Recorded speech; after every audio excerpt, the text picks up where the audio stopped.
যখন পুরীতে জগন্নাথ দেবের সেই দিব্য মন্দির হয় তখন কেবল মানবই নয়, সকল দেব ও মুনি ঋষিরাও সেই দিব্য দর্শন করতে আসেন। আর এই সব কিছু দেখে সমুদ্রদেবেরও জগন্নাথ দেবকে দর্শন করা তীব্র ইচ্ছা জাগরিত হয়।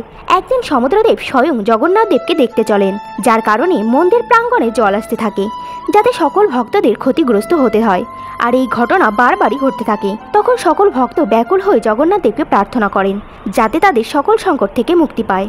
তখন জগন্নাথ দেব তার প্রিয় ভক্ত হনুমানকে আদেশ দিয়ে বলেন সমুদ্রদেবকে নিয়ন্ত্রণ করতে। তখন হনুমান সমুদ্রদেবকে তার সীমানা নির্দিষ্ট করে পাহারা দিতে থাকেন। তখন সমুদ্রদেব এক যুক্তি ভাবেন আর বারবার হনুমানকে বলতে থাকে, হনুমান, তুমি তো পরম ভক্ত, তোমার কি প্রভুর দর্শন করার ইচ্ছা হয় না? আর বারবার এই সকল কথা বলে হনুমানজির মনে প্রভুর দর্শন প্রবল ইচ্ছা জাগিয়ে তোলে। হনুমানজি যখন যখন প্রভুর দর্শন করতে মন্দিরে যেতেন, তার পিছন পিছন সমুদ্রদেবও যেতেন। আর এটি আবারও বড় সমস্যার সৃষ্টি করে। তখন ভক্তগণ আবারও প্রভুর কাছে মিনতি করেন। তখন প্রভু জগন্নাথ দেব সমুদ্রদেবের কাছে হনুমানকে এক সোনার শিকল পরিয়ে দেন, যাতে সেই মন্দিরে যেতে না পারে আর সমুদ্রও তার সীমানায় থাকে।